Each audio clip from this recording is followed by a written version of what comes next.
As I said earlier, excellencies, distinguished guests, speakers, ladies and gentlemen, my name is Shay Gopal, and I'm the Special Representative to the UN for the International Organization of Employers.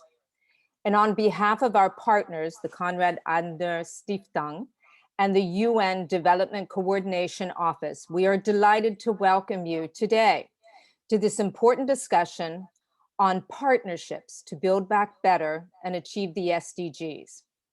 If I may start with an African proverb, if you want to go fast, go alone. If you want to go far, go together. In that spirit, we are really pleased today to launch our joint publication with CAS and DCO, UNDCO, a playbook for increasing collaboration between UN resident coordinators and employers federations.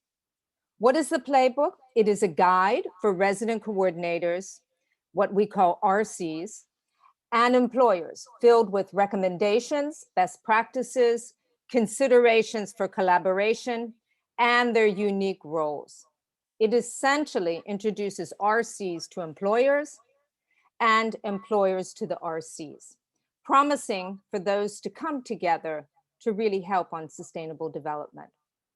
The playbook is based on nearly a year of dialogues, deep dives, a survey, discussions at global and regional levels, and the input from stakeholders and knowledge partners like the Global Compact. Together with governments and other stakeholders, the private sector and the RCs can form a powerful partnership for tackling systemic challenges on the ground. The private sector has a great deal to offer as a partner, and RCs in their newly empowered and impartial roles under the UN reform. Now, being a person and someone who has worked with both the private sector and the public sector, I can appreciate that diversity breeds creativity, innovation, and impact. While the two groups, public and private, may speak different languages, the UN with its endless acronyms and the private sector with their key performance indicators, KPIs. One thing that I do know, when these two groups come together, they can move mountains. We have an exciting program for all of you today, taking place very appropriately on the sidelines of the UN Partnership Forum. Joining us are distinguished colleagues and speakers from Indonesia to Seattle, spanning many time zones, evidence that we are a global family. But first, before I introduce the speakers, a few housekeeping points. Please note that there are interpretation services available in English and Spanish. And as you can see on the screen, at the bottom of the screen, you can press the button for the language you wish. We welcome your questions to the speakers, and we have the Q&A function. Speakers, we ask you to please turn off your camera during the panel, and please mute your microphone when you are not speaking. Just so that everyone knows, this event will be recorded and will be shared widely after the event. So I am very pleased this morning to introduce our first speaker, who will be delivering welcoming remarks. IOE Secretary General, Roberto Suarez Santos. Roberto, you have the floor.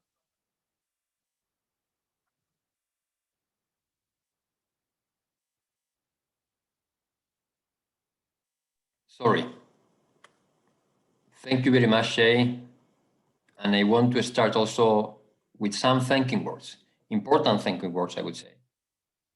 Of course, to the Konrad Adenauer Foundation, and I see Gerald with us, but also to the UN family that is joining us. And I see many of our beloved resident coordinators, Christian, Salazar, but also the distinguished representative of the UN in Indonesia. And for us, the main point of this exchange is to learn better how we can be efficient. So let me just also start thanking all the companies that are also joining us, but also our employers and business organizations that are really willing to engage better, engage in a much more efficient manner, also with the different institutions internationally, but especially with the UN family. The effort that we are making also thanks also to the Conrad Adenauer Foundation, aims precisely to help us, as Shay said before, to move mountains. Sometimes things that are difficult to achieve can be really achieved if we put all together the effort that is needed. It's my great pleasure to welcome you all this day to mark the launch of our playbook. As I said, this playbook aims to strengthen the collaboration between private sector with the UN family. Today's challenges required bold and collective action to implement systemic change. And in front of us, we have the ambitious Sustainable Development Goals. Time is running out, only 9 years left. And COVID-19 has presented a kind of, even I would say, very challenging scenario. In some cases, we could say also that it's a disaster scenario. And that's how we have been looking at that for a period. But now we have to look at the future also with a kind of hope. Because yes, it's true that we have new challenges, but we also have new opportunities. The opportunity to build more robust and sustainable social protection system, and we are working in IOE hard with that. Health services, and we have seen and we have witnessed during this pandemic how important it is to have an efficient partnership with the private sector to get out of the COVID pandemic. But definitely to build back better and also helping business.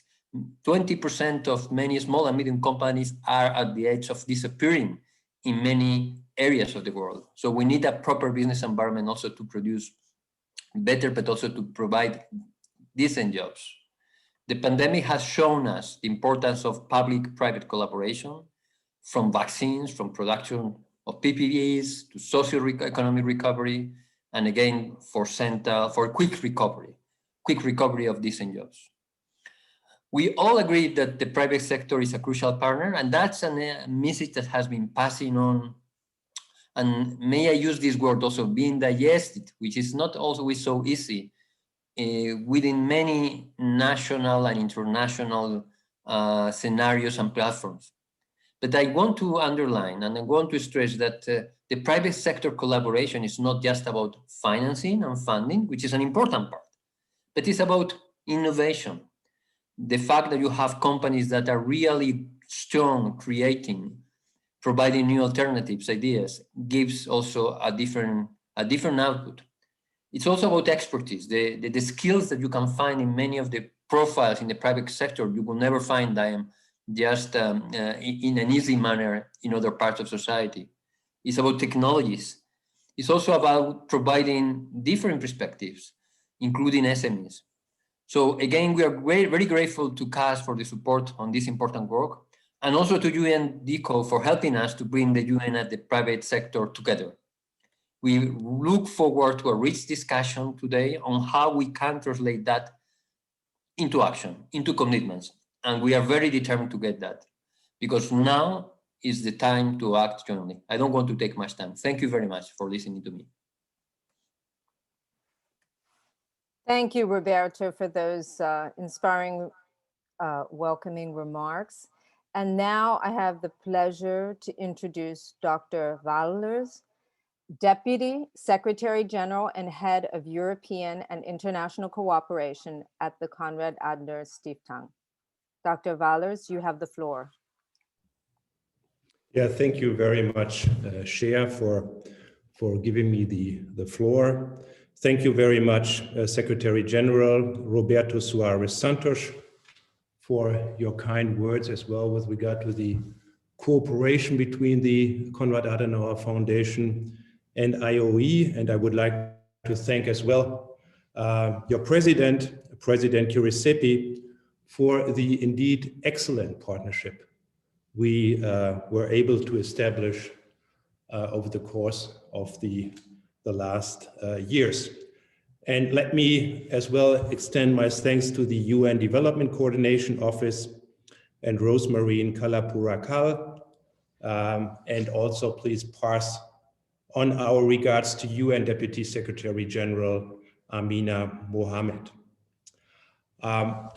Ladies and gentlemen, some of you might know the Konrad Adenauer Foundation is a political foundation, a foundation that is linked to the Christian Democratic Union, that is the party of our Chancellor Angela Merkel. We are publicly funded, and listening to all the participants around the globe, I kind of was reminded that we as well have a rather large network. We have 100 offices, more than 100 offices around the world. And we are working at the intersection of international politics, development, and public education. And of course, the development of the multilateral system of the UN is important to us, and we are accompanying this by our UN offices in New York, Geneva, and Nairobi. Now, talking about content, the Konrad Adenauer Foundation very much advocates a concept, an economic concept that is called social market economy. And I very much recall when I was representative of the Konrad Adenauer Foundation in Washington, that is 20 years ago. And when I was talking about this concept of social market economy, some of the people I was talking to thought that this has something to do with socialism. But this obviously is not the case. Quite the contrary. The concept was introduced by the then Chancellor Konrad Adenauer, the name we bear. And Konrad Adenauer, he was the first Chancellor or Prime Minister after the Second World War. And during that time, there was a fierce battle on how to orient our economy here in West Germany in that time. And Konrad Adenauer imposed this concept of social market economy. And that revolves around the partnership between government, employees, and employers. And this is something as well, we kind of put the base, this relationship for the wealth the social market economy could generate over decades here in Germany. And today, the concept is widely accepted. It even entered into the Treaty of the European Union. So for us, the private sector is playing an enormous role when it comes to development. And this is true as well when we are talking about the developing countries. For us, for the foundation, it is crucial that the private sector is engaged. And as Roberto said, not only with regard to investment, but as well to provide expertise, to provide innovation. We know that without the private sector, development is not possible. And this is why, me, myself as well, we are very proud that we could partner up with the IOE as well to this conference. And when I flipped through the playbook, I think the examples that are given prove very much that the private sector engagement goes well beyond funding opportunities or corporate social responsibility obligations. And I would like to encourage everybody that is as well associated to the IOE to go on with this wonderful work. We have a very impressive lineup of speakers, Shea. So I would like to thank you once again for giving me the floor, and I'm looking forward to a very fruitful discussion. Thank you very much from Berlin. Thank you, Dr. Wallers. And we so much appreciate your support and the foundation's support. In fact, the work that we've done would not have been possible without your partnership. So now I will move on. I am honored to introduce now our keynote address, Mrs. Amina Mohammed, the UN Deputy Secretary General, who is sharing her message via video. Ladies and gentlemen, I'm really pleased to join you in launching this playbook to strengthen collaboration between the United Nations Resident Coordinator Offices, our country teams, and employer and business organizations. I congratulate the International Organization of Employers and the Development Coordination Office for creating this new tool. The playbook's guidance and examples of best practice will help employers to engage with the UN and to find entry points for dialogue. This resource also offers United Nations representatives a better understanding of the strategic role of employers in advocating for change and in mobilizing assets and expertise in support of sustainable development. From social protection and gender equality to climate action, private sector advocacy, and leadership, this can all have a significant impact on policy decisions. COVID-19 has reminded us all how interdependent we are and how desperately we need to work together to deliver on the Sustainable Development Goals and the 2030 Agenda. Our joint efforts, including through the United Nations Global Compact, can help governments creating enabling policy environments for sustainable development goals. For more than a century, the International Organization of Employers, alongside the International Labour Organization, has played a critical role in developing socioeconomic policies, international labour standards, and workplace solutions. Let's now build on that history. Let us strengthen our work together as we support and collaborate with governments to deliver on our promise to future generations, to build a world where no one is left behind. We thank the Deputy Secretary General for her inspiring message and her continued support for this project. We look forward to deepening our engagement with the UN in trying to achieve the Sustainable Development Goals. So now we turn to today's main program featuring two interactive panels. And the first panel, I would like to introduce Andrea Ostermeyer de Souza, the Executive Director of the Konrad Adenauer Foundation in the New York office, and she will be moderating our panel, our first panel. Andrea, the floor is for you. Thanks, Shay. Dear panelists and participants, in our first panel today, we would like to learn how the still prevalent thinking and working in silos can be overcome. We often see that the UN might interact with government, perhaps with selected civil society actors, but when it comes to private sector cooperation, this collaboration is often limited to projects, or it focuses on the implication of bigger companies and less on federations or small and medium-sized enterprises. Business often gets reduced to a funding partner and is less often seen as a strategic ally with whom also advocacy work for appropriate policy frameworks could and should be done. However, first best practices are out there, and we would like to hear from our panelists what kind of takeaways can be derived from their own experiences. And it is my pleasure to first give the floor to Valérie Juillon, UN Resident Coordinator in Indonesia. Valérie, you have been working with the UN for more than 25 years, both in development and humanitarian assistance. Before you took up your current position, you have been Resident Coordinator in Nepal, and you worked also in similar positions in Honduras and Guatemala.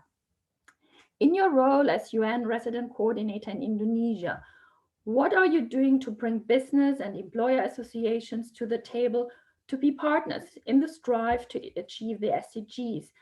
And also drawing from your experience in previous postings, can you also share examples of inclusive collaboration with various stakeholders and the impact you had achieved? Thank you.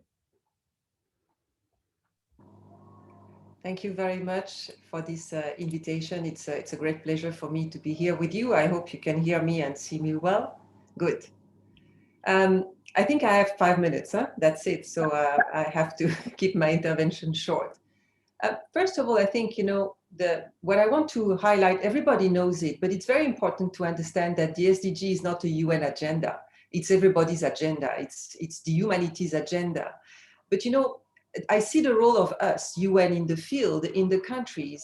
Our main objective is to help government achieve the SDGs, but not because it's nice, just because the achievement of the SDG, actually, it's the key to really fulfill the vision of the UN Charter. That is to say, to keep peace and give dignity to people.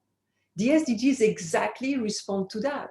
So it means that it is an agenda that also pertains to the private sector.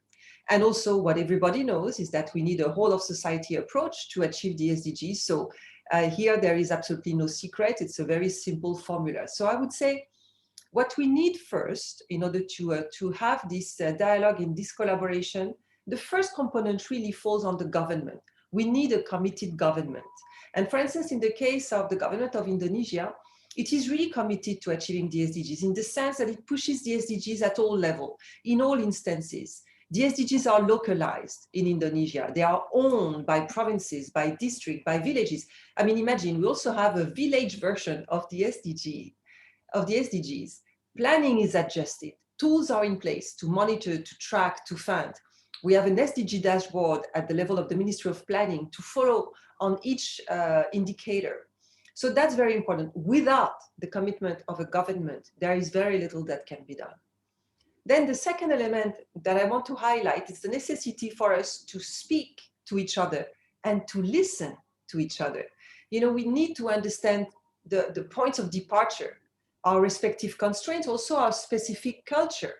And here I want to highlight the importance of dialogue, both political dialogue as much as social dialogue, the political dialogue between different actors, government, private sector, but also the social dialogue that includes as well civil society. And this really helped in identifying the challenges, the difficulties, for instance, difficulties in social protection, in the labor market. And Amina Mohamed, in her introduction, was referring to the situation of COVID, how much it has revealed a number of challenges. And in that case, what we know by experience, we saw it in Indonesia, I saw it as well in Nepal during COVID time. The tripartite dialogue has been essential to really help government in identifying and prioritizing the effective and feasible measures. And this was only possible with this tripartite dialogue with all the actors that I mentioned. And it has also, I would say, the tripartite social dialogue has been helping businesses, for instance, to improve their preparedness for COVID-19. So it's really important. The third component is that we need a common agenda, a common objective. And this is where the SDGs come in. Because while the specific objective may differ, the final global one is the same. And what I want to highlight here is that I think the SDGs have brought an element that really makes the collaboration easy.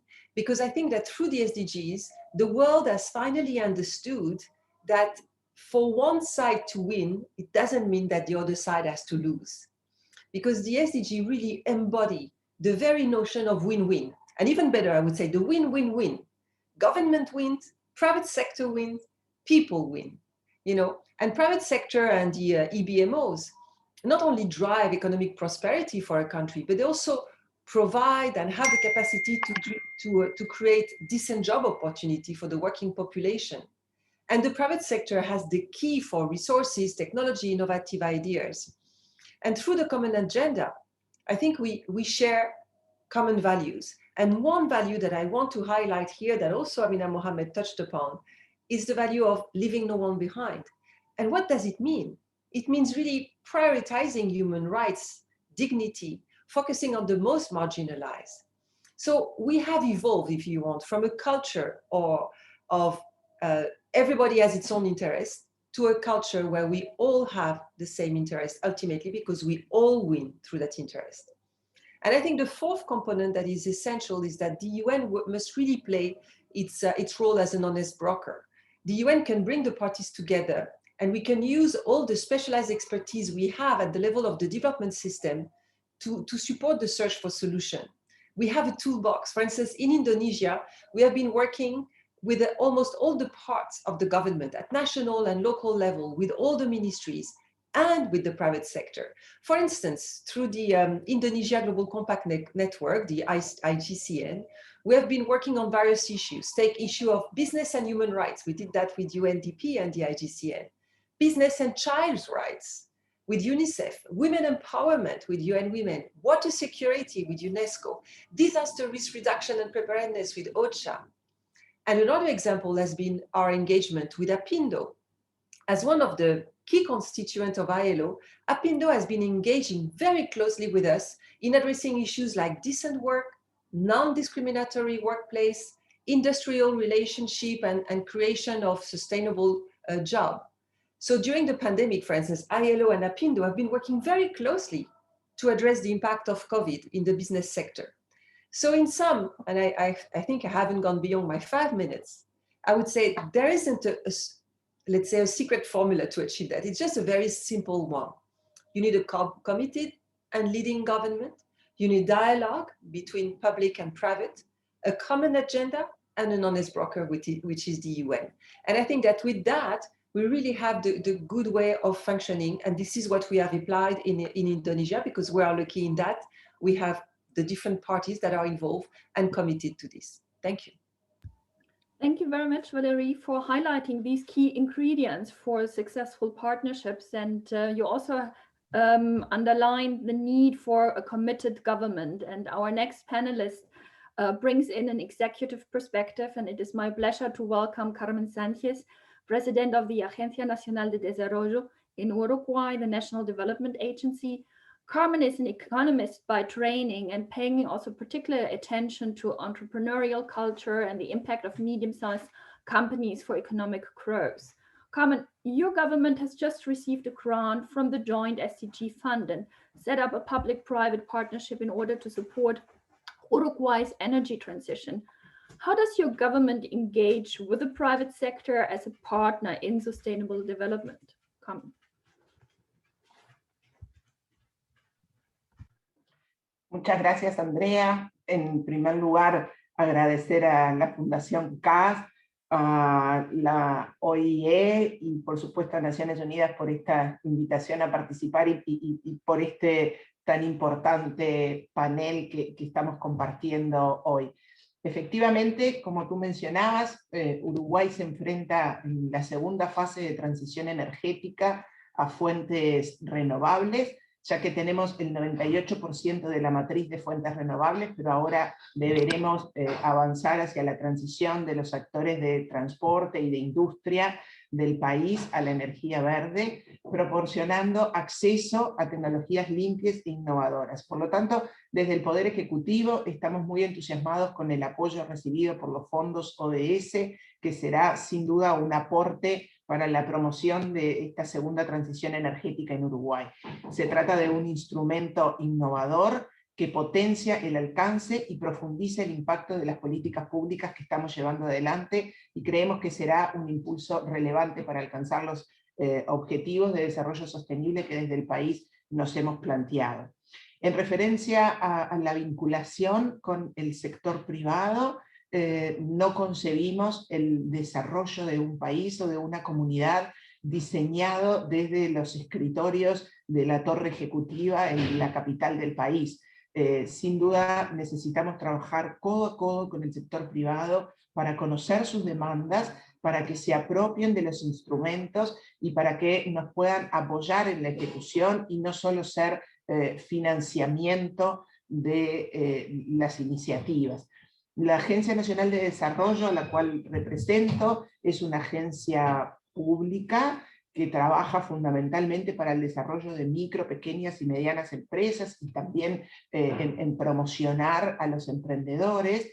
Y nosotros en nuestra conformación, además del directorio el cual presido, tenemos un consejo consultivo integrado por diferentes cámaras empresariales, desde la Asociación de Micro y Pequeñas Empresas, Cámara de Industria, Cámara de Comercio y Servicios, Cámara de Tecnología de la Información, en fin, también a la Asociación Rural de nuestro país, y todas estas empresas participan en el diseño de la planificación estratégica de la agencia, aportan insumos, son socios claves en la implementación de las actividades. Y desde ese ejemplo, desde el organismo rector de la agencia, tenemos una infinidad de otros ejemplos donde participa el sector privado, desde comités técnicos de selección de empresas beneficiarias, también en la red de instituciones que apoyan a los emprendedores en nuestro país, que lo integran más de 100 instituciones y la mayoría son privadas.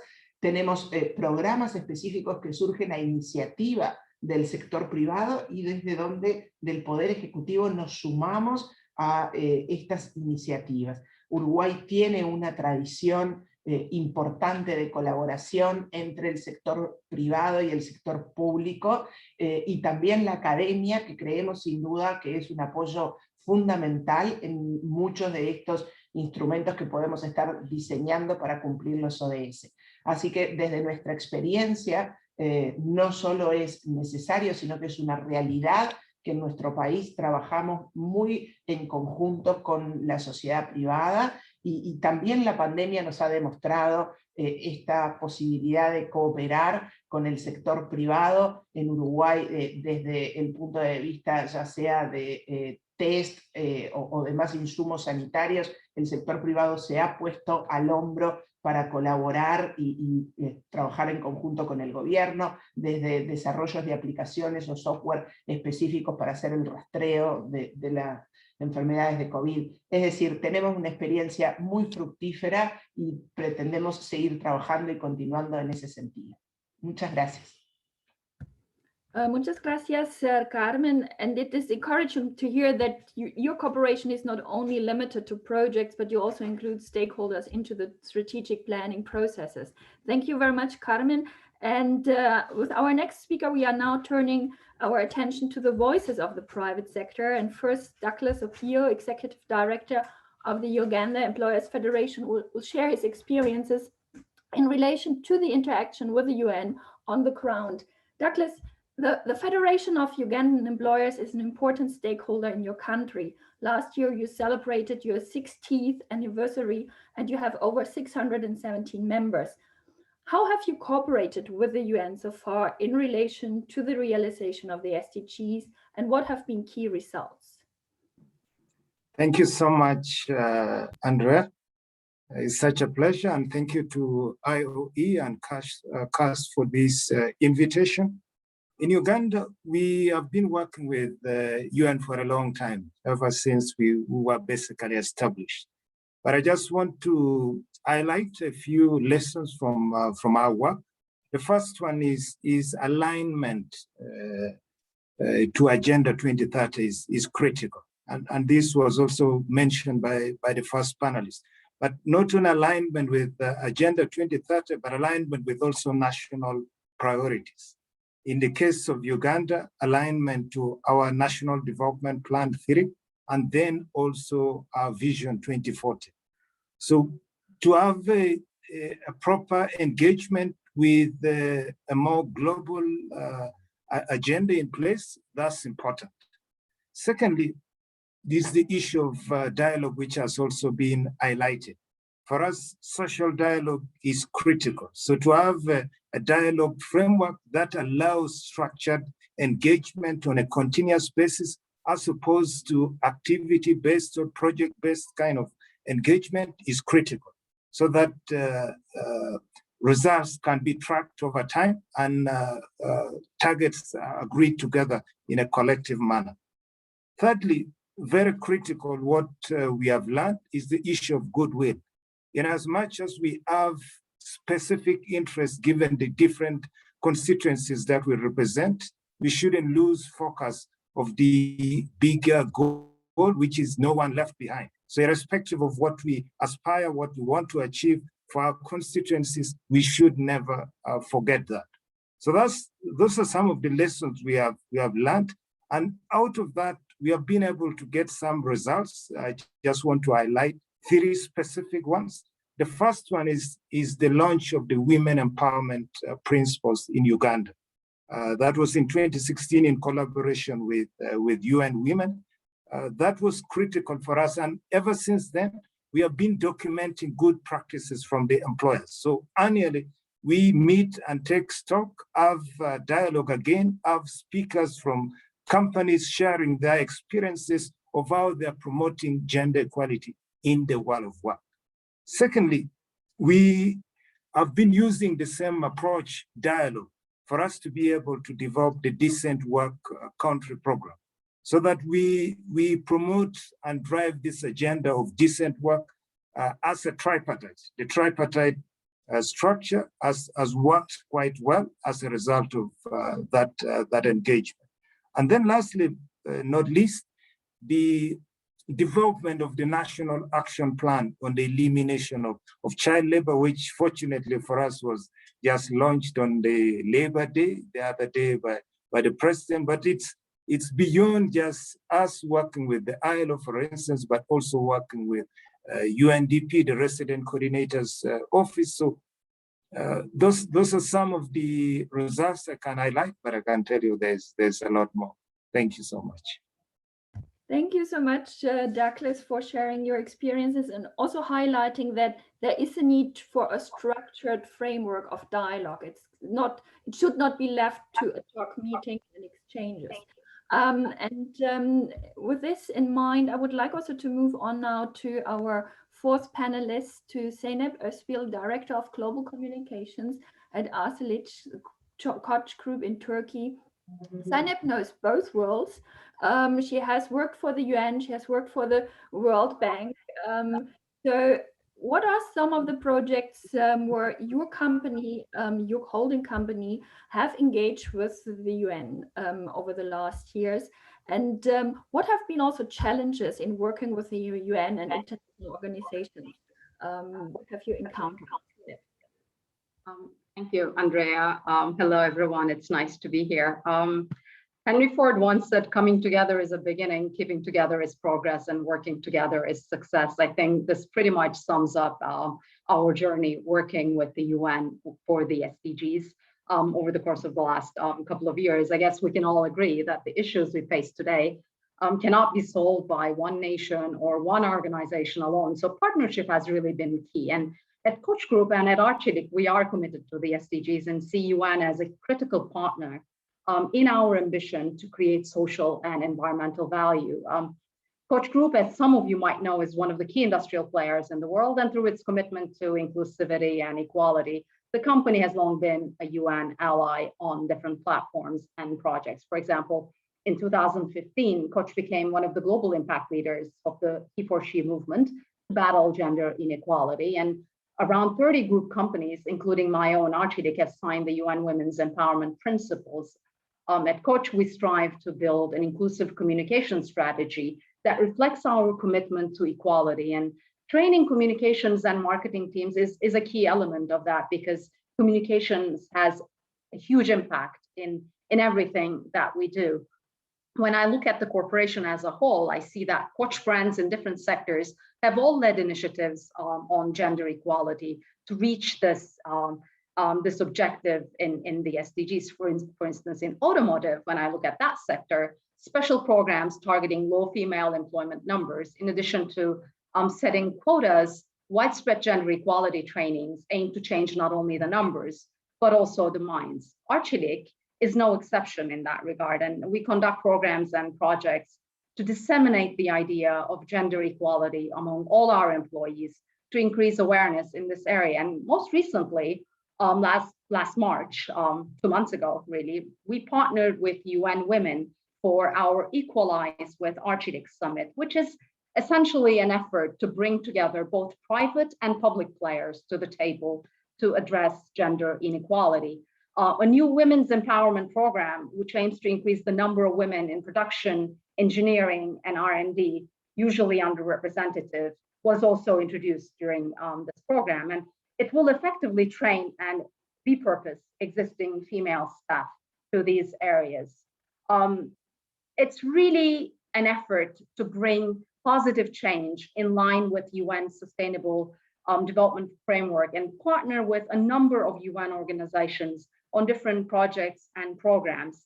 And we don't do this alone. Another example of our partnership has been with UNICEF, which is different than the one I just mentioned on awareness raising and bringing people together.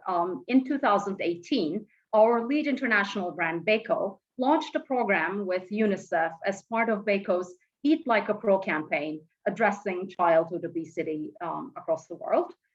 This was a digital campaign and programmatic funding through which we raised about €1 million for UNICEF to use that resource to implement a program designed to improve the eating habits of 600,000 primary school-age children in Latin America. So I guess what I'm trying to say is that we believe in partnership, and that partnership sometimes takes the form of using each other's platforms, sometimes on events to raise awareness, and sometimes in designing programs together using each other's expertise. Obviously, practice makes perfect, and the more we work together, the more we understand what we each bring to the table and how we work and what our limitations are. And there, I think open communication, as mentioned by previous speakers, has been key. An exchange of expertise and information is really critical to a successful partnership. Thank you very much, Zeynep, for these very encouraging examples of successful private public partnerships and working with UN agencies. I would like now to go into our second round of discussion and also open a little bit the scope of discussion with questions from the audience. And Valerie, we heard that these kind of frameworks for cooperation are very important. To what extent have you established such a structured framework for exchange with the private sector, with business association? And how do you bring in APINDO, the Federation of Employers in Indonesia? How do you bring APINDO into also assessments and planning processes that you have going on? Thank you very much, and for this follow-up question. First of all, I need to say that the reform that has taken place within the UN development system has made two important changes. First of all, it has really established the UN Development Cooperation Framework, Sustainable Development Cooperation Framework, UNSDCF, as the key document that underpins really everything at country level. And it's very important because once we have a document that really is can federate everybody and everything, it is essential. And the second point is also the empowerment of resident coordinators, in the sense that it has strengthened our role. It means that we can call on all the UN development system parties to bring the support, to bring expertise. So I would say, when you ask what have we done to bring APINDO and others at the table, I think the key is really in recognizing that those partners are not pick and choose, in the sense that you don't get them at the table only when you need their voice to tick the box. You need to involve those partners, business and employers association, at every step of the way of the work you do. So first, you bring them in when you identify the issues, the problems, and the challenges. That is to say, at the time we prepare our common country analysis, then we have included them. We consulted with them, we talked to them. Because as a matter of fact, while we, UN, bring a framework of analysis, those who know better what the challenges and the problems are the people in the country, government, non-government entity, private sector, civil society. So we bring them at that stage of identifying problems, because this is their voice, their problems, their issues that we need to factor in, not our reading of it. Secondly, we also bring them in at the time we define our intervention. So it's not enough to have them when we identify the problem. It's also in defining our intervention. Because at the end of the day, we as UN, we work at different levels. Of course, we work at the policy formulation, but we also work with the people. But the big part of the work is not done by us. It's done by the companies and businesses in the country. It's done by the people themselves. So when we define our intervention, we need to have those who really do the work, who will really change something. And actually, if they change, everything will change, not only if we change as UN. Third, I think it's very important to recognize that the UN has a convening power. And why do we have this convening power? It's mostly because we have no vested interest in anything. You know, we are not there to get a bigger capital. The only thing that we bring is actually not only the expertise of the specialized agencies, but the normative framework. And that normative framework is essential to frame exactly that, the discussion. The previous speaker has been making a lot of reference to women's rights and women empowerment. And I must say, it's so essential. With our normative framework, we guide the discussion, as I say, with no vested interest, but the interest of the women in the country, the indigenous groups in the country, the marginalized people in the country, as well as, for instance, the private sector. And what the EBMOs bring as well. They bring the voice of the big, small, medium, micro enterprises.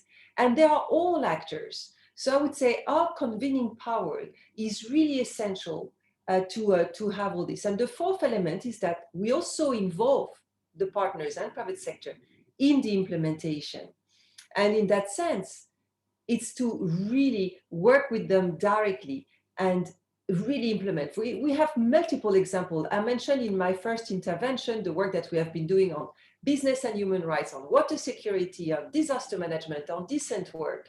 The most recent example that I can mention, it's an agreement that was signed now between FAO, Microsoft, and the Ministry of Agriculture to advance the digitalization of the sector, where we built a new digital platform that will link the ministry with the farmers across the country.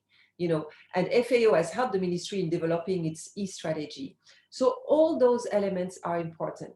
And when it comes to our engagement with APINDO, as I said, we work on decent work, on non-discriminatory workplace. So this is the way we have been doing.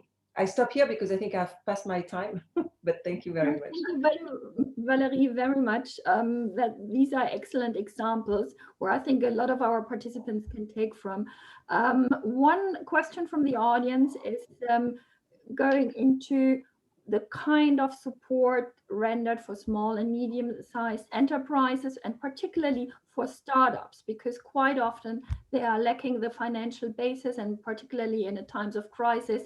What kind of support do they receive? And I would like to perhaps hand over this question first to Carmen to see a little bit what you are doing actually to boost small and medium-sized enterprises, which are quite often the backbone of economies. The question is to me or is to Sí, Carmen? efectivamente, Andrea, perdón. Como tú mencionabas, Andrea, efectivamente en Uruguay las pymes representan el 99% de las empresas de nuestro país, con lo cual vaya si son importantes, y en este año particularmente de pandemia, el gobierno ha puesto la política pública de promoción de las pymes en el centro de la política económica, porque son sin duda las que más se han afectado. Hemos desarrollado una serie de instrumentos que tienen que ver fundamentalmente con aportar liquidez a las empresas a través de créditos, subsidios, fondos no reembolsables, ampliación de nuestra línea del sistema de garantías. Hubo una batería muy importante de medidas, por supuesto todo lo que tiene que ver con exoneraciones de aportes a la seguridad social, exoneraciones a la Dirección General Impositiva. Realmente centramos en las pymes todo lo que tiene que ver el apoyo de la política económica en un año tan complejo, y bueno, y muchos de estos instrumentos se mantienen, por supuesto, en este 2021, donde la pandemia continúa pegándonos muy fuerte todavía, y tenemos una serie de programas para startups, como mencionaban y como se preguntaba, justamente enfocados a poder aportar ese primer capital, ese capital semilla que necesitan muchos emprendedores a la hora de comenzar con su negocio, y que a veces no es tan sencillo conseguirlo en el sector privado, en la banca tradicional. Thank you very much, Carmen. We have another question that goes a little bit more into the strategic level, and perhaps, Douglas, as you mentioned, also the kind of need for a framework of exchange and dialogue. Perhaps you can look into that. Our participant asked to what extent can the private sector also contribute to the UN cooperation frameworks, and what kind of modalities have to be there? Thank you so much. First, just to respond directly to your question, in Uganda, we were extensively involved in the UN, the Sustainable Development Cooperation Framework. And the approach that was used here was mainly organizing the constituents through the ILO. So the UN worked through the ILO to mobilize us within the private sector, and then us, based on our convening power, we mobilize the broader private sector, which is our membership, and then through us, we are able to make the input within the discussions for the current framework running till 2025. So that's basically the approach that has been used. Excellent, Douglas, thank you. And perhaps we have a couple of minutes left. A last question also to Zeynep. In your presentation of what also Koç Group is doing, it's a strong partnership that you have established with UN agencies. And I think it could be interesting also for our audience to see at what point do you bring also a cooperation with government in? So to make it really this kind of tripartite engagement. Do you have any experiences to share on that? Well, yes and no. I mean, obviously, working with UN has been a long journey for the group overall. Depending on the kind of projects that we're engaging, for example, if it's an educational project, we would certainly at least inform at some point the ministries, the relevant ministries on that. And in some cases, we would work very jointly with the ministries designing the projects. Currently, in my company, there are no active projects where we're working with the governments, with the ministries of education or environment, that we're working with the UN at the same time. But sometimes it's not a tripartite partnership, but more bilateral. Usually when we're working with the UN, it's more of our more international scoped projects. We're doing business in a number of countries. For example, the UNICEF project I mentioned included a group of countries in Latin America. So we were not in direct contact with the governments there, but we did that through UNICEF partnership. And sometimes we take our social development or environmental projects more locally. And in those cases, instead of working with the UN, sometimes we go directly to the related ministry. Okay, thank you, Zeynep. There is one question from the audience, which I think probably Valerie is the best one placed on our panel to answer.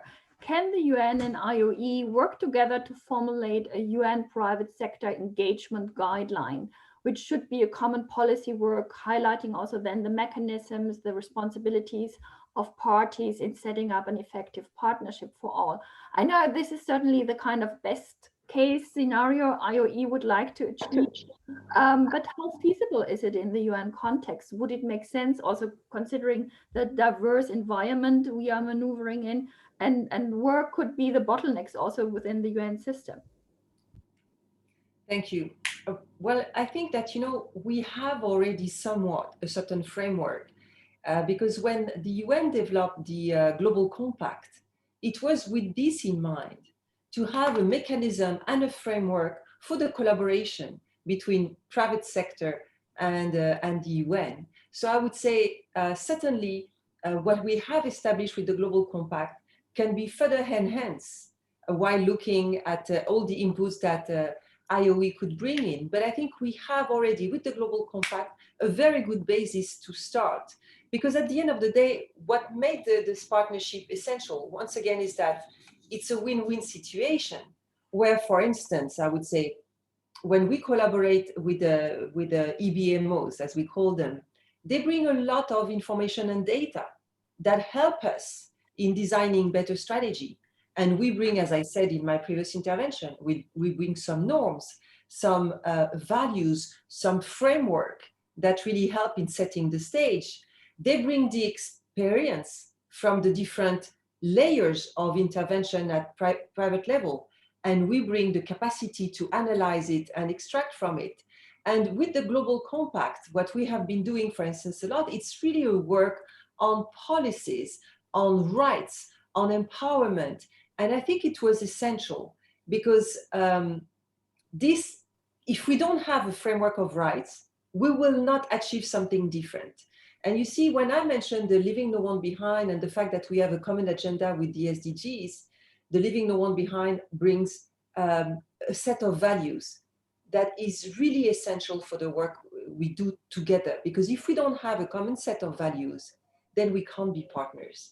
And I think with the SDGs, we have defined that, as I say, it's prosperity for all. It's the respect of the rights of the, for instance, the employees. And this is what the Global Compact is all about. It's to respect the transparency, to respect labor's right, to do no damage to the planet. So all these are layers of norms and values and principles that determine and help the coalition. So I would say IOE can certainly bring into that conversation additional elements that will enrich our modus operandi. But I think we have already a good basis with the Global Compact. Thank you very much, Valerie, and a very warm thank you to all our panelists. I think your contributions have been really enriching and I think also giving a lot of ideas to our participants. Thank you so much for sharing your experience, your expertise, and your time with us. And I'm handing over now to Shay for the next panel. Thank you. Thank you, Andrea, and thank you to the panelists. It was an excellent conversation. And it fits very nicely into our next group who is coming up. And I'd just like to say, from the question of the SMEs to the role of Employers Federation being so critical because of their role in setting policy, legislation, regulation at the country level, that in order to reach the SDGs, as so many are saying, we really need them at the table. So it's very, very timely that we go into our next panel, where we're going to be also picking up some of those same themes about financing, the importance of the private sector and technology, innovation. So I'm going to introduce Lisa Courbiel, the head of the UN Joint SDG Fund, and she will be introducing the second panel. So Lisa, the floor is yours. Shay, thank you so much, and congratulations to IOE for organizing the event with DCO. Really a pleasure to be here with the esteemed panelists for the discussion that starts to link leaving no one behind to building back better. The fact that we're not together in a conference room, the fact that we're all working virtually still in May 2021 underlines the task in front of so many of us to really enable and to protect those that are most vulnerable. So really delighted to start to shift how, reskilling, how creating more jobs, how looking at the informal sector, looking at the dearth of social protection systems, how all of that, those challenges in front of us face both governments, they face employers, they face the United Nations, and how can we all really align to build back better. I'm thrilled to be here as head of the Joint SDG Fund, which actually is a mechanism that was able to pivot during COVID-19 to support social protection systems in over 35 countries. Our 70 million was able to leverage 40 to 50 additional $1 million to really ensure that we could be looking at feasibility studies and the actual data and analysis that can empower governments to expand social protection measures. And I think that's really part of the questions that I'm really excited to talk about today. We have so many best practices. So part of this is really going to each of our panelists and learning a little bit about the best practices and the targets they have for this year. So without further ado, I'm delighted to begin with Ambassador Luigi Mattiolo. Ambassador Mattiolo is the G20 Sherpa and advisor to the Prime Minister of the Government of Italy. So Ambassador, good morning and welcome. Ambassador, your first question is regarding your role leading the G20 during the COVID-19 outbreak and recovery. And could you please outline some of the priorities for the G20 this year to ensure that no one is left behind?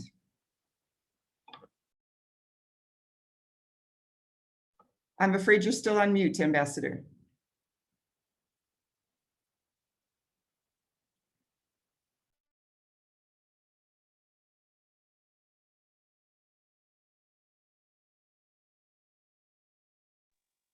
Can you hear me now? Beautifully, beautifully. Yeah. Thank you so much. Grazie. The pleasures of smart working. Sorry for that. So thanks again to all of you for inviting me. Let me say, first of all, that Italy, as a G20 presidency this year, is aiming to catalyze a multilateral effort towards a sustainable and inclusive economic recovery through three main thematic pillars: people, planet, and prosperity. And health remains as a sort of a cross-cutting issue across the three of them. What does it mean? This means putting people at the center of all our efforts, ensuring that we shape a fairer, more prosperous future for our citizens and for our societies. To do so, G20 members need to give a determined, a committed, a firm response to the health crisis, but also to firmly address its socioeconomic impact and consequences. COVID-19 affects each country individually, but also collectively, I would say. It has been a real stress test for our capacity to come together with mixed results, especially in the early phase of the pandemic. The G20 moved swiftly to suspend debt treatments and create mechanisms to enhance research collaboration and to roll out the rollout of vaccines, therapeutics, and diagnostic tools. But there is much more work to be done. Let's be frank, and an important funding gap has still to be filled. The Italian G20 presidency has been working intensively on this, and we have achieved already some important results, thanks also to the constructive dialogue we engaged with the private sector. In early April, as you may know, the G20 finance ministers and central bank governors made headway on key issues such as the renewal of the DSSI, the common framework for debt treatments, and the potential allocation of new SDRs in favor of the most vulnerable countries. The G20 response to COVID has led to the establishment of the ACT Accelerator, which has received a strong support from our countries, in particular in favor of vaccine distribution through its COVAX facility. This is a key priority for Italy, in line with our focus on ensuring that vaccines are considered to be a global public good, which means they have to be made readily available to all according to agreed and transparent mechanisms. This is obviously an humanitarian imperative, coupled also with a strategic concern. Given the risk of variants, mutations of the virus, we cannot forget that no one is safe until everyone is safe, and that international cooperation and solidarity are the only way to address this global threat. Italy is also promoting a broad adoption of what we used to call One Health approach. We can crucially improve resilience and prevention of health crises. These issues will be very soon addressed at the Global Health Summit that President Mario Draghi will be co-hosting and co-chairing with the President von der Leyen later this month on the 21st. Our people-centered action implies also focusing on what I would say are the cascading effects of the pandemic. The ongoing crisis has affected economies and labor market across the globe, depriving millions of their livelihoods and restraining access to culture and education. It has exposed and sometimes exacerbated already existing inequalities within and between our countries.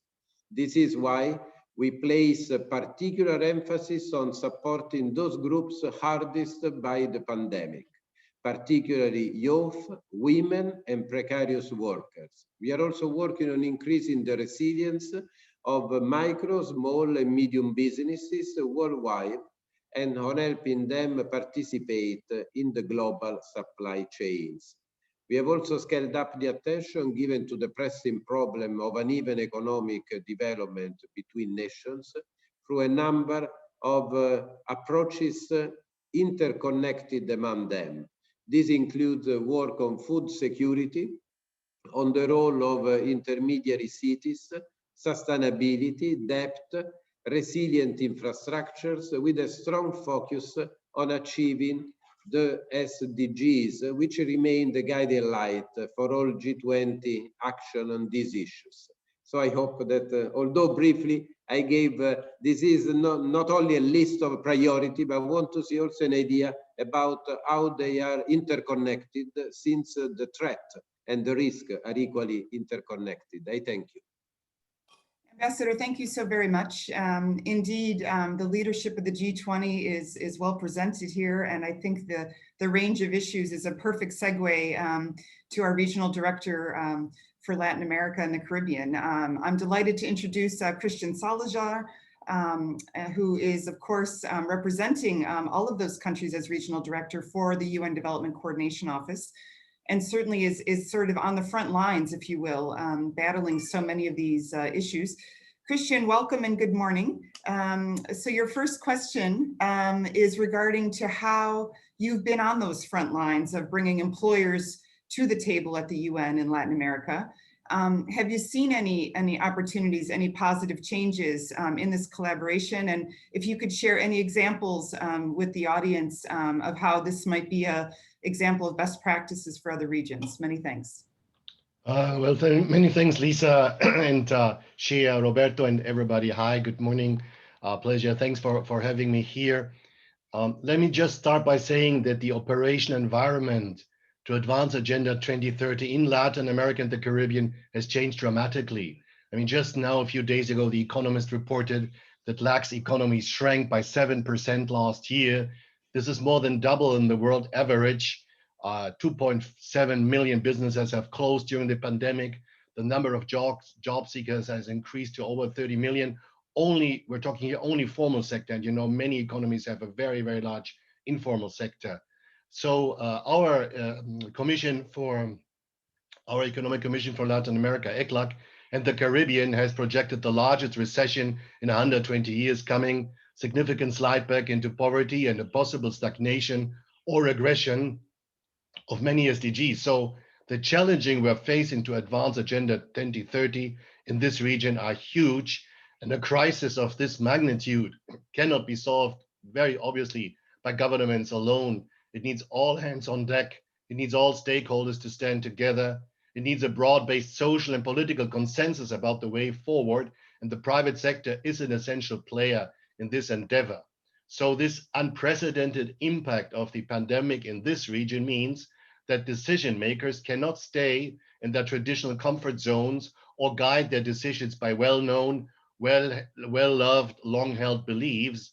So the current crisis, in fact, is bringing about openings for social and political dialogue in many countries, including the private sector, about the way forward and about what to do with this whole difficult situation. So the UN, as Valerie has also pointed out for Asia, we can and are playing an important role in generating this dialogue around the response, the recovery, and the future of sustainable development, because the UN has this credibility, this impartiality, and this convening power.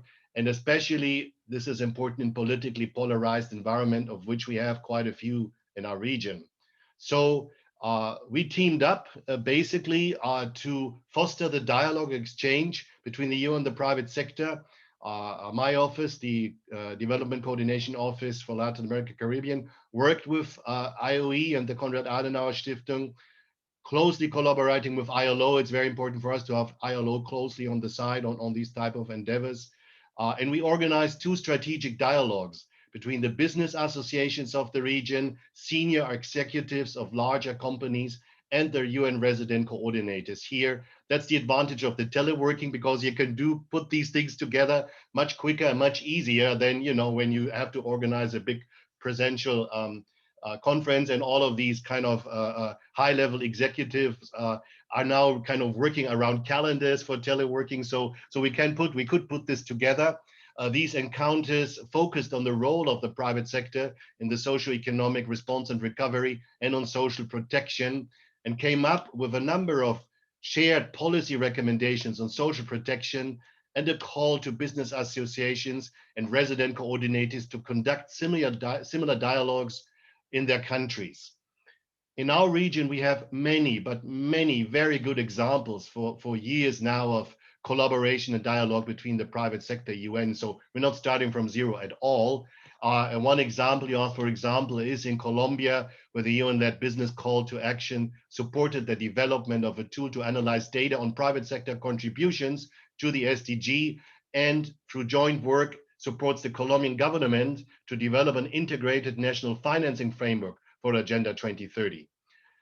It's really very early, too early to assess the impact of these and other initiatives. As I said, there are many others, but I'm convinced that in this very difficult moment in time, high-level dialogues at regional level, combined with a close interaction between the UN and the private sector at country level, are contributing to an atmosphere of collaboration, which helps societies finding consensus about the best way out of the crisis and into a better future towards a sustainable development path that is prosperous, green, and socially just. So that's what I have to bring you in the short period of time given, because of course, we have really in this region very, very many good examples of collaboration of the UN with the private sector.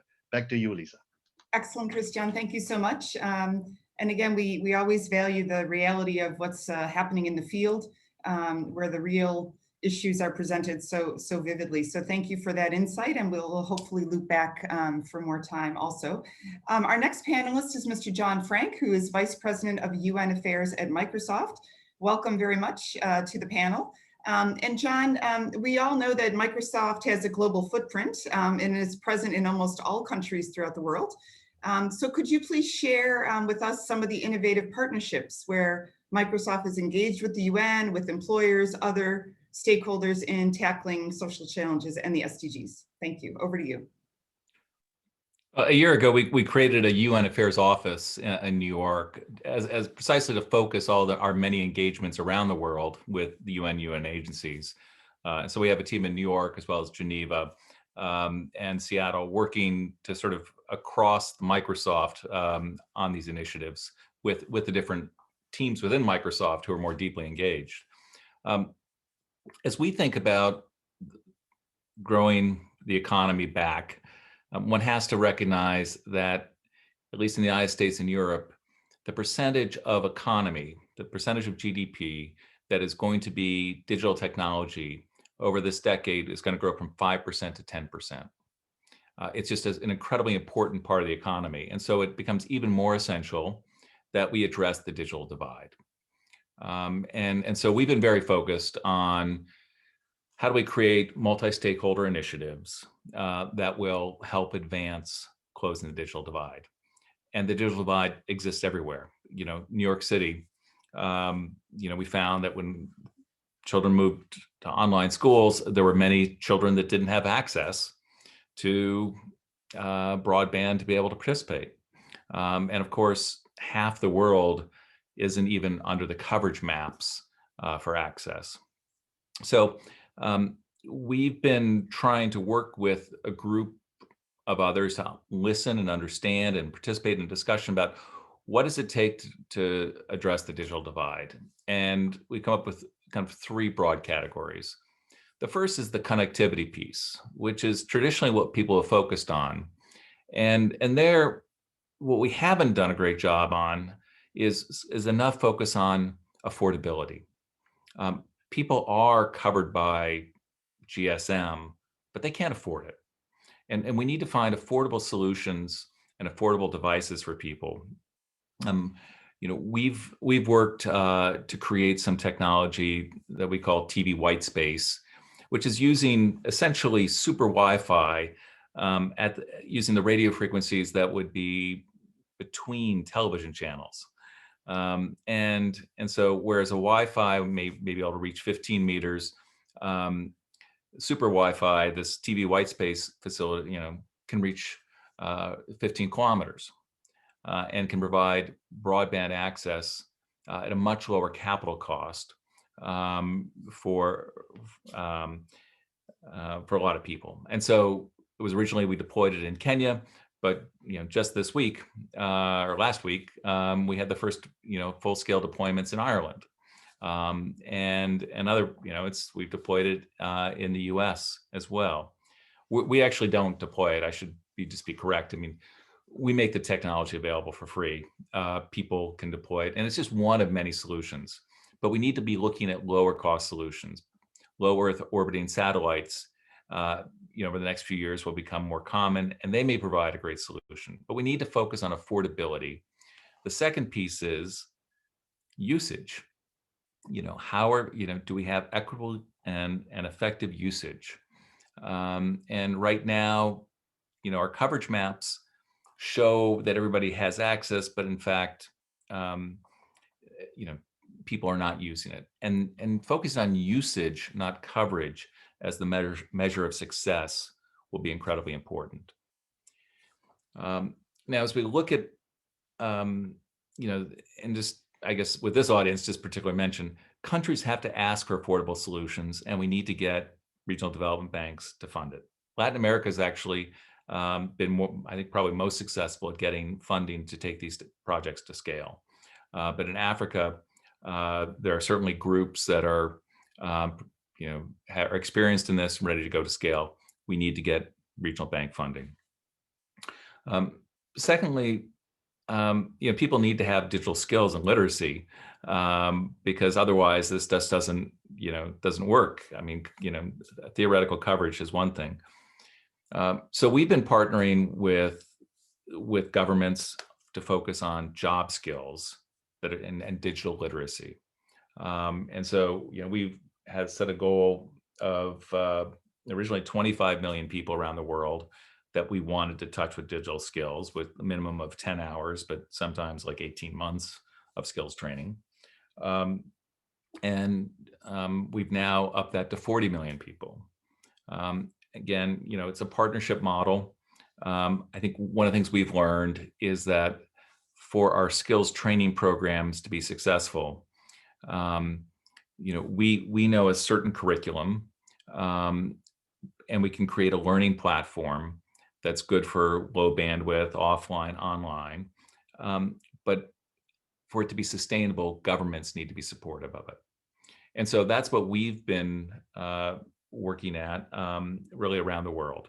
And so it's the government, it's a nonprofit partner, and it's Microsoft. And so those skills training programs are incredibly important as we go forward. So I think as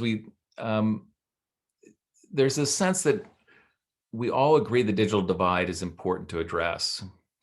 And we need to sort of line up all of the steps to get people there. Last week, the President of the General Assembly held a high-level thematic debate on connectivity, digital divide. And for that, the World Wide Web Foundation, with our assistance, sponsored a multi-stakeholder statement saying that we need to pull these things together. It's a short statement. I'll put it in the chat window.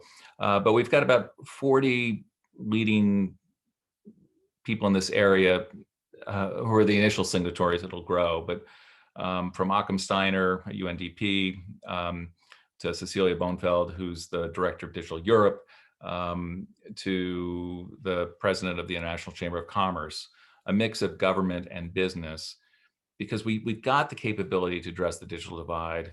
We can do it less expensively, but it does require kind of multi-stakeholder action to get it done. So I'd like to say we do have the capacity. It's incredibly important for the economic cohesion that we close the digital divide. Thank you so much, John. Really exciting to hear all of the efforts underway and how Microsoft is contributing on such critical issues. When I think of connectivity and skills base, I think of the current engagement we've had at the Joint SDG Fund for the Small Island Developing States, and we engaged resident coordinators around the world. Those themes came across again and again. You know, when you're looking at some of the emerging issues, I mean, if you're not connected, you're really at risk of being left behind. And I think that was something you underlined very, very well and succinctly. So thank you so much. In the interest of time, I'm going to move on to our next panelist, our final panelist, which is Ms. Stephanie Fingal. Ms. Fingal is the CEO of the Employers Consultative Association of Trinidad and Tobago. So Stephanie, you're most welcome.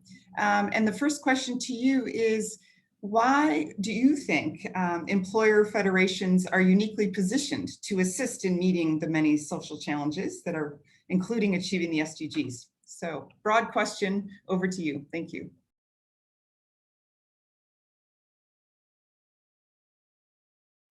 And I think you're still on mute, Stephanie. We can't hear you quite yet. My apologies. So good morning, everyone, and thank you for having us with you this morning. For those who don't know, Trinidad and Tobago is a very small island out in the Caribbean, closer to Venezuela and then to the US. So we are the Employers Consultative Association, and I'm the interim CEO as mentioned. And why do we think that it is? Could you just repeat that question once more? Why do we? Yeah, of course. How are you as an employer federation uniquely positioned to help with these social challenges? Yes, and how are we uniquely positioned? So I'll give you a little quick synopsis because we have time constraints.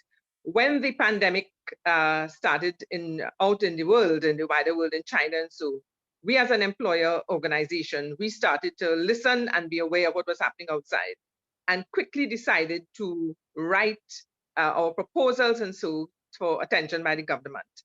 And so that has been our modus operandi.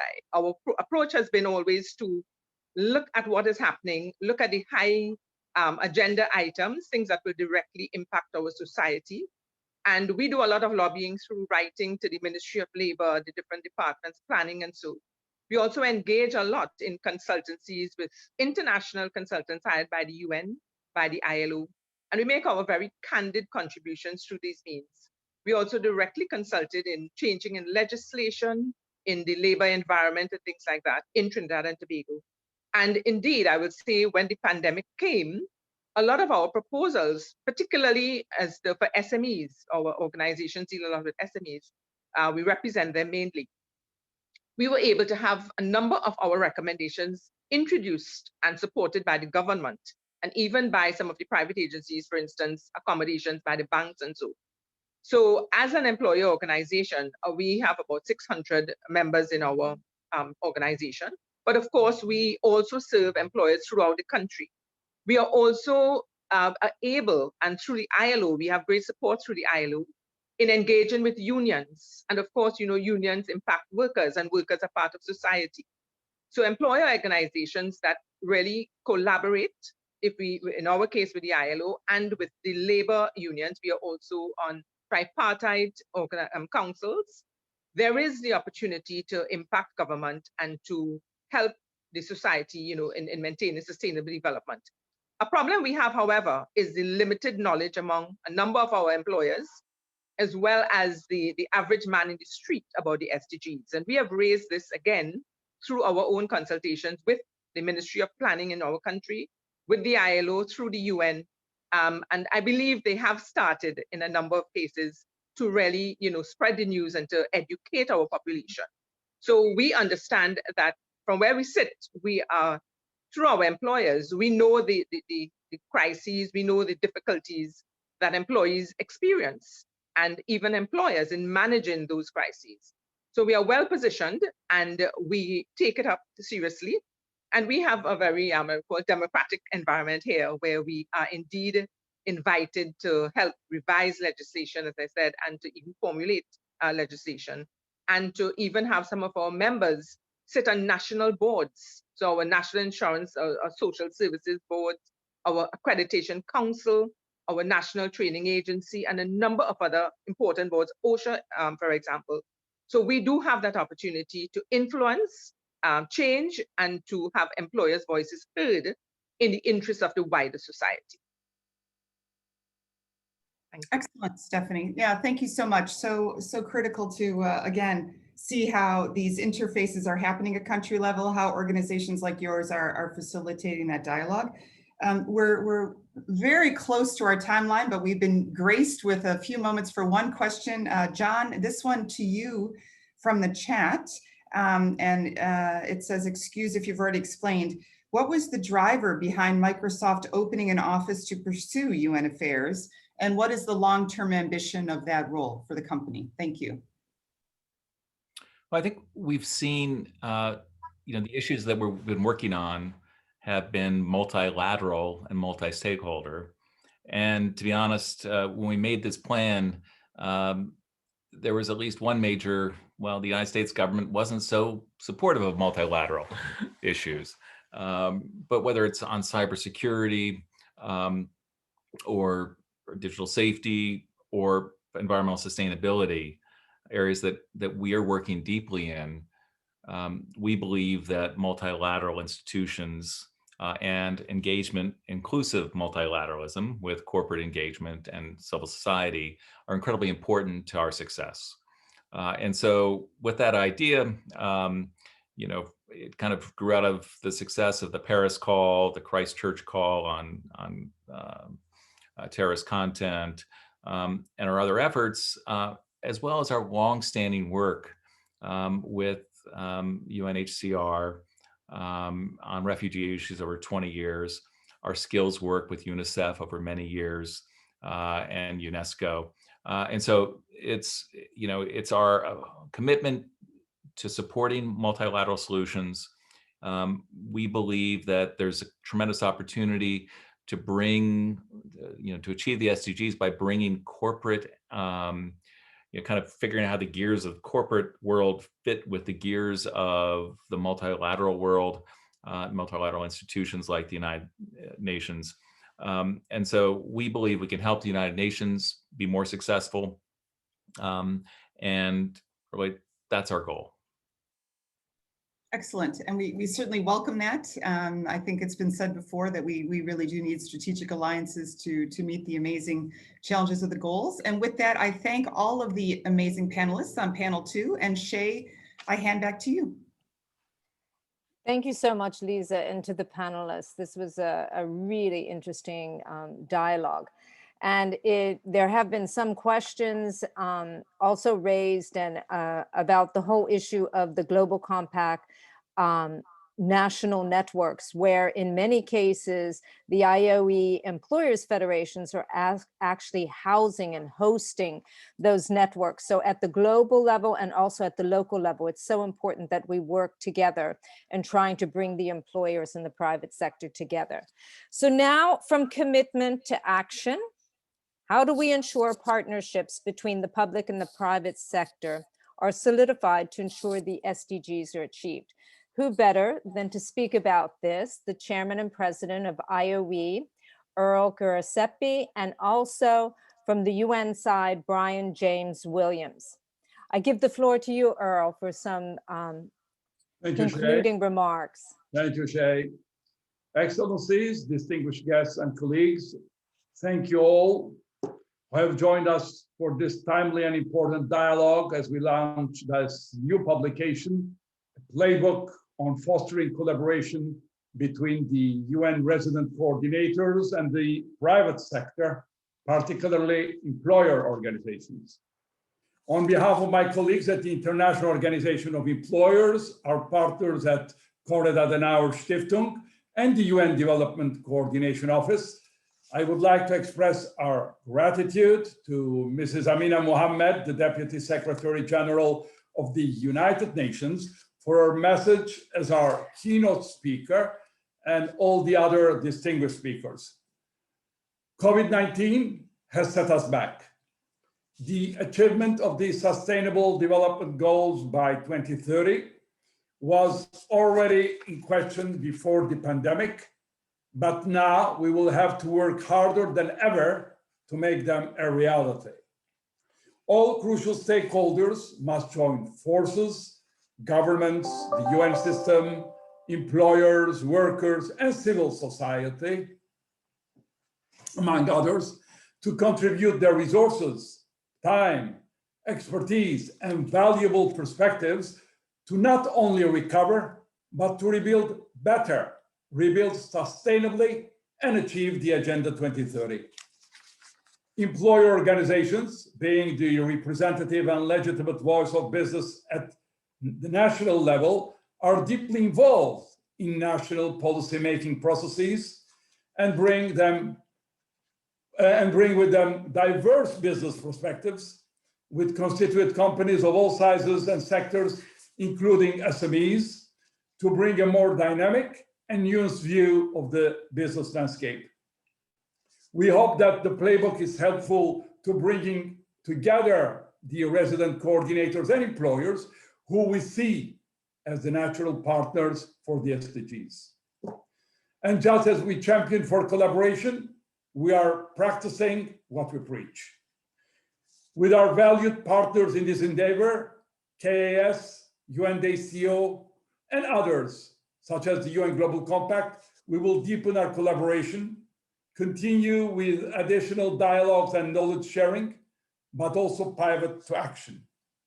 In the coming months, we will explore on the ground efforts in pilot countries to bring together the UN and the private sector to not only regain ground lost to COVID-19, but to tackle systemic challenges as we rebuild for the SDGs. Thank you. Back to you, Shay. Thank you very much, Earl. And I give the floor to Brian. And we know that we're a little bit over time, but I'm going to give the floor to Brian. And after Brian's intervention, we have a very short video of 3 minutes about the playbook if you would like to stay on for that. Brian, the floor is yours. Thank you, Shay. I will be brief. President Kirasepi, Ambassador Mattiolo, distinguished colleagues who have been on this call. Firstly, let me apologize for the absence of Deputy Director of DCO, Rosemary Kalapurakal. She's currently traveling from India to the US, and that's become complicated, as you all know from the news. So I apologize for her absence today. The conversation's really been great. So many good examples, whether it was about the contribution to vaccines in our global crisis, Ambassador Mattiolo, about the convening space of the United Nations, Valerie, about real dialogues benefiting from telecommuting that has happened to us all across Latin America, Christian, engaging in cooperation frameworks from the private sector, Douglas out in Uganda, Microsoft, of course, bringing with it technical wisdom, but also focusing on digital skills of real people. So many wonderful examples today that I hope people can take with them when they go back to work on this Monday for the rest of the week. Let me just make 4 quick points. What I really hope comes out of today is a nudge to resident coordinators, a nudge to business folks of any kind, but especially employers, organizations, and global compact chapters to get together to meet. And I was a resident coordinator before, and one of the lessons I took away is, one meeting is not enough. We need to be honest, we're coming from very different cultures. A public sector culture is different from a business culture. And you got to meet several times. You got to have lots of lunches and really learn about each other and listen before you can get to the point where you can identify common action. So be patient, invest in the relationship, invest in learning and listening, but get out there and meet folks outside of your comfort zone. It's really important. Number 2, policy advocacy and trilateralism. So this was raised by many speakers. It's important that government and business and the UN are all part of this conversation. Some of the examples that are in the playbook that I really liked were where business and the UN got together jointly to do policy advocacy to government. We know that government policy has a huge impact on the structure of markets and therefore on what businesses can do and not do in ways that can help achieve the sustainable development goals, whether it's about labor practice, whether it's about environmental standards, or whether it's about facilitating trade so that you can move stuff more easily and you can make markets more efficient and more effective. Third point, someone did ask about global guidelines, and Valerie mentioned the Global Compact. The Global Compact does have a set of 10 principles You know, they relate to human rights, they relate to the environment, they relate to labor standards, they relate to anti-corruption practices. There's 10 of those principles out there. The Global Compact is one thing. The IOE is very structured and is in every country. We need to bring these together, togetherness and in solidarity. That's how we can really make a difference. And fourth and last point, it would be great coming out of this to have some pilot countries. So maybe we can think, Shay, through how we can work with the IOE, with the UN, identify some places where we'd really like to see some progress on this partnership and put the playbook into action this year. So congratulations again. Thank you, Konrad Adenauer, for the partnership. Thanks, Shay, for the partnership. Thanks to the ILO, who is critical in the trilateral on behalf of the UN as well. It's been a great event, and I look forward to putting all of this into action. Thanks. Thank you so much, both Earl and Brian, and particularly the Konrad Adenauer Foundation. They've been a fabulous partner. And I know many of you are asking for a copy of the playbook. And we have put it in the chat. It's also, Amina Mohammed's video is also out there. Tomorrow you will receive a thank you note. Everyone who has registered in that thank you note, you will receive the recording and also a link to the playbook as well. So you will receive it, we guarantee you. And thank you, Brian. Yes, next steps, action, we need to move. There's not enough time left. And we have to move quickly. We are looking at pilots also with the Global Compact, and really to assist in countries where particularly there are not a Global Compact network, but also to reinforce and to work on the ground between the employers and the UN. So thank you very much. But before you leave, if you have the time, we have a very short video that we put together around the playbook. And I leave it to Elodie to put the video up there. Thank you so much.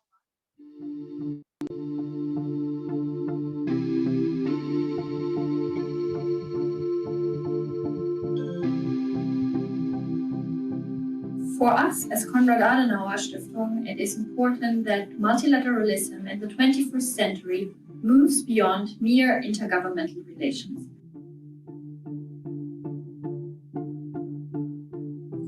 The private sector is a crucial partner to achieve the Sustainable Development Objective, the 2030 Agenda. A recent study by the ILO showed that only 15% of employers' federations are involved in UN country assessment. Businesses are the motors of economies around the world, and if those economies are going to be transformed in ways to achieve the Sustainable Development Goals, we need business. It's not just a source of financing. It's not just a source of funding. It also offers innovation, expertise, technology, skills, diverse perspectives, creativeness. Who employs people, men and women, so that they can earn decent livelihoods? Who adjusts the way factories work or the way raw materials are obtained so that the environment is protected for generations to come? The answer to these questions is business. The playbook is based on numerous dialogues that we've had over the last 9 months between UN resident coordinators and employers' federations. A guide to understand the new role and responsibilities of the UN resident coordinators under the new UN reform, but also for the resident coordinators to understand the role that employers' federations, both nationally and globally, that they represent the voice of business of large companies, small companies, globally and nationally. The first challenge that I think it's important for us to work jointly on is the decent work deficit that we experience in the country. Uganda is the largest home to refugees in Africa and third in the world, with 1.4 million refugees.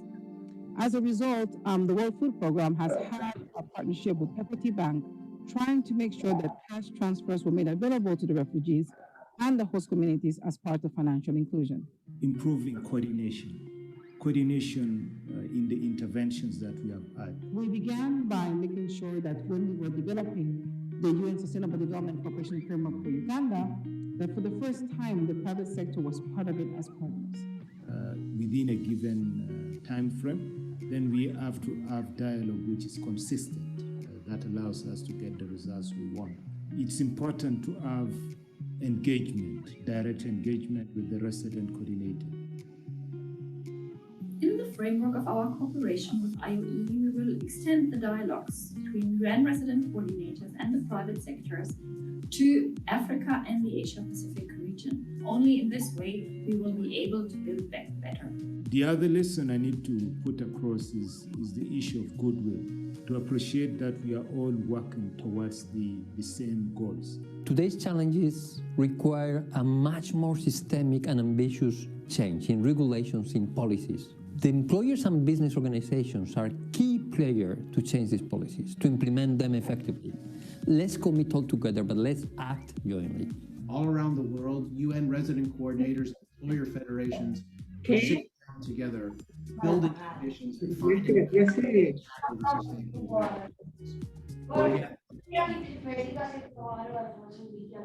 Bueno.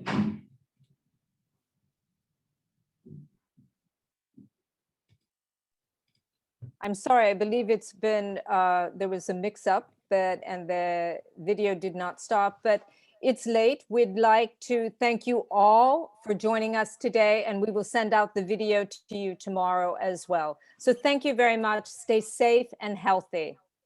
Bye-bye.